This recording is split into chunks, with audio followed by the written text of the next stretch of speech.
क्या पेट में कीड़े सिर्फ बच्चों को होते हैं या सिर्फ अनहाइजीनिक खाना खाने से ही होते हैं?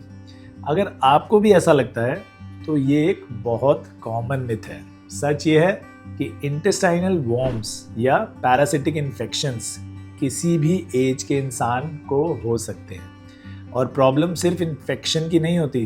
कई बार इसके सिम्टम्स इतने कॉमन होते हैं कि लोग उन्हें एसिडिटी, गैस, पेट में दर्द या इंडाइजेशन समझकर महीनों तक इग्नोर करते रहते हैं। लेकिन अगर वक्त पर डायग्नोसिस और ट्रीटमेंट ना हो तो ये infection nutritional deficiencies, anaemia, digestive problems या बहुत बड़ी बड़ी चीज़ें जैसे दिमाग तक में कीड़े इसमें जा सकते हैं और दौरे वगैरह भी आ सकते हैं।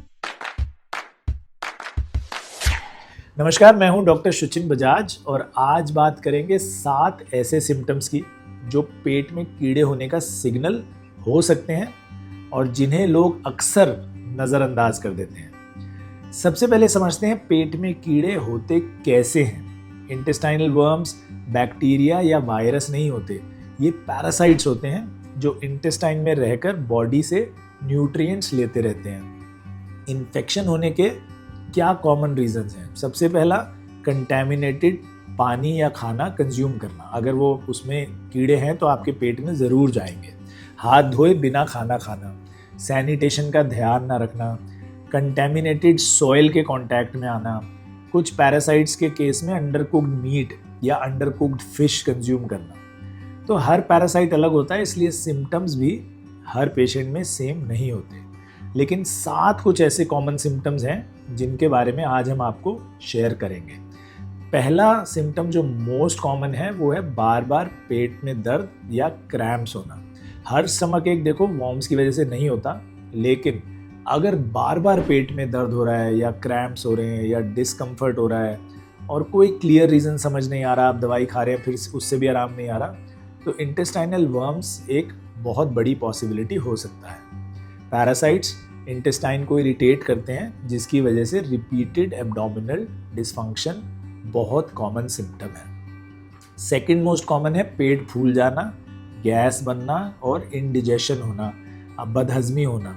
अगर हर मील के बाद आपको पेट भारी लगता है, बहुत ज़्यादा गैस बनती है, ब्लोटिंग होती है, तो इसे सिर्फ एसिडिटी समझकर इग्नोर नहीं करना चाहिए। कुछ पैरासिटिक इन्फेक्शंस डाइजेशन को इफेक्ट करते हैं जिसकी वजह से ब्लोटिंग और डाइजेस्टिव डिस्कम्फर्ट, बदहजमी डेवलप हो सकती है बहुत कॉमनली। थर्ड है बार बार या तो लूज मोशंस हो जाएं या कॉन्स्टिपेशन हो जाए या ऑल्टरनेटिंग लूज मोशंस या कॉन्स्टिपेशन हो जाएं। और ये डाइजेस्टिव प्रॉब्लम्स अगर आपको रिपीटेडली हो रही हैं तो सिर्फ इसको फूड इंटॉलरेंस समझना सही नहीं होगा। कुछ parasitic infections diarrhoea, constipation, nausea, irregular bowel movements ये सबका रीज़न बन सकते हैं।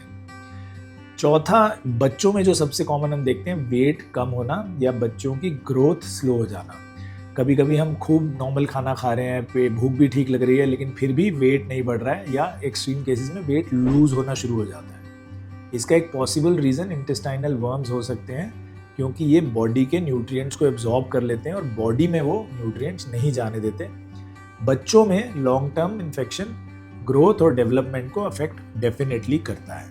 पांचवा कॉमन सिम्टम है हर वक्त थकान या वीकनेस महसूस होना। अगर आप पूरी तरह सो रहे हैं, प्रॉपर खाना खा रहे हैं, रेस्ट ले रहे हैं, लेकिन उसके बावजूद भी आपकी एनर्जी लो रहती है, तो सिर्फ बिजी लाइफस्टाइल को ब्लेम करना सही नहीं होगा। कुछ वर्म्स आयरन डेफिशिएंसी और अनीमिया का रिस्क बढ़ा देते हैं जिसकी वजह से फटीग, वीकनेस और लो एनर्जी आपको डेवलप हो सकती है। क्योंकि आयरन डेफिशिएंट है तो उससे ऑटोमेटिकली हीमोग्लोबिन आपका कम होता है और अनीमिया हो जाता है। एक कॉमन सिम्टम और है जो 6 नंबर पर हम आपको बता रहे हैं कि रात को लैट्रिन के रास्ते में यानी एनल एरिया में खुजली होना। ये सिम्टम स्पेसिफिकली एक वर्म है जिसका नाम है पिनवर्म। पिनवर्म इन्फेक्शन में बहुत कॉमनली देखा जाता है क्योंकि फीमेल वर्म्स रात के टाइम एग्स को डिपॉजिट करती हैं जिस वजह से इचिंग ज़्यादा नोटिसेबल हो जाती है। इसके साथ स्लीप भी डिस्टर्ब हो जाती है या बच्चे अगर आप देख रहे हैं कि बार बार उठ के बैठ रहे हैं रात को, तो ये एक पॉइंटर हो सकता है पिनवर्म इन्फेक्शन की तरफ। 7वां जो कॉमन देखा जाता है वो है बार बार न्यूट्रिशनल डेफिशिएंसी या अनीमिया।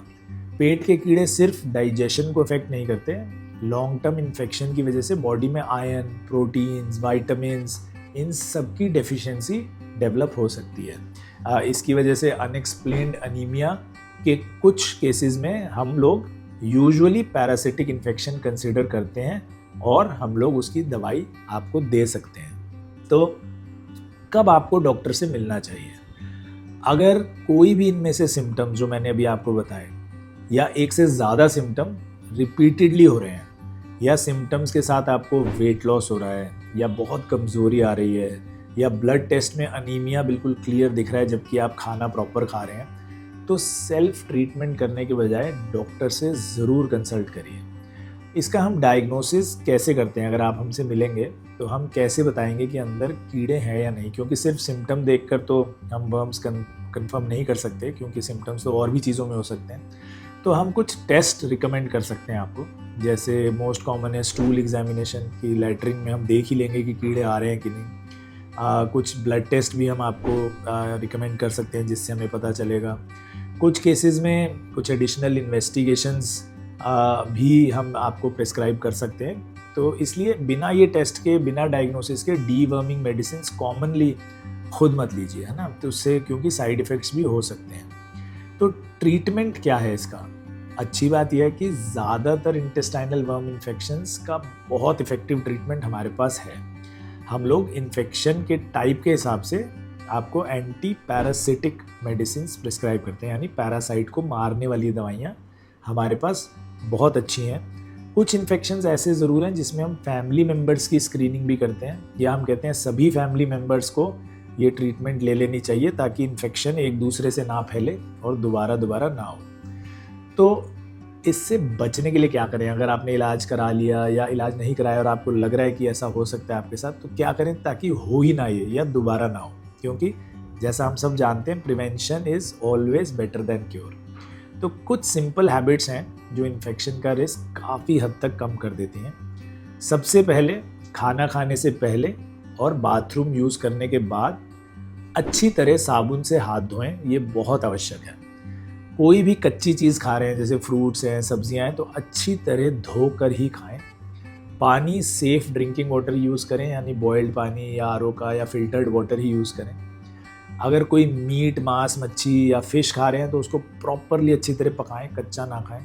अपने नाखून साफ़ रखें और काट के रखें। और मोस्ट इम्पॉर्टेंटली, अपने बच्चों को हैंड हाइजीन की हैबिट सिखाएं, उन्हें प्रॉपरली हाथ कैसे धोया जाता है वो सिखाएं। तो पेट में कीड़े, याद रखें, एक ट्रीटेबल कंडीशन है, लेकिन सिर्फ तब तक जब तक उसका हम समय पर डायग्नोसिस सही तरह कर लें। लेकिन अगर आपको बार बार पेट दर्द है, ब्लोटिंग है, पेट फूल रहा है, अनएक्सप्लेन्ड आपका वज़न कम हो रहा है, वेट लॉस हो रहा है, वीकनेस बहुत ज़्यादा हो रही है, या एनल एरिया में खुजली हो रही है, या डाइजेस्टिव प्रॉब्लम्स हो रही हैं, तो उन्हें नॉर्मल समझकर इग्नोर ना करें, देरी ना करें, क्योंकि टाइमली डॉक्टर से कंसल्ट करना ही इसमें सबसे इम्पॉर्टेंट चीज़ है। और जो टेस्ट डॉक्टर आपको बताएं या जो दवाई डॉक्टर आपको बताएं वो ज़रूर लें और ज़रूर करवाएं। आगे के लिए कोई भी इससे रिलेटेड आपका सवाल हो, अगर आपको लगता है किसी को घर में ऐसा कुछ है, या किसी बच्चे को कोई प्रॉब्लम है, या आपके रिश्तेदार, फ्रेंड्स में किसी को ऐसी तकलीफ़ है, या इस वीडियो रिलेटेड आपको कुछ समझ ना आया हो, तो इससे रिलेटेड कोई भी अगर आपके मन में सवाल है तो नीचे कमेंट बॉक्स में ज़रूर लिखें। मैं और मेरी टीम जल्द से जल्द आकर आपके सभी सवालों के जवाब देने की पूरी कोशिश करेंगे। तब तक के लिए स्वस्थ रहें, मस्त रहें। जल्द ही मिलेंगे नेक्स्ट वीडियो में। नमस्कार।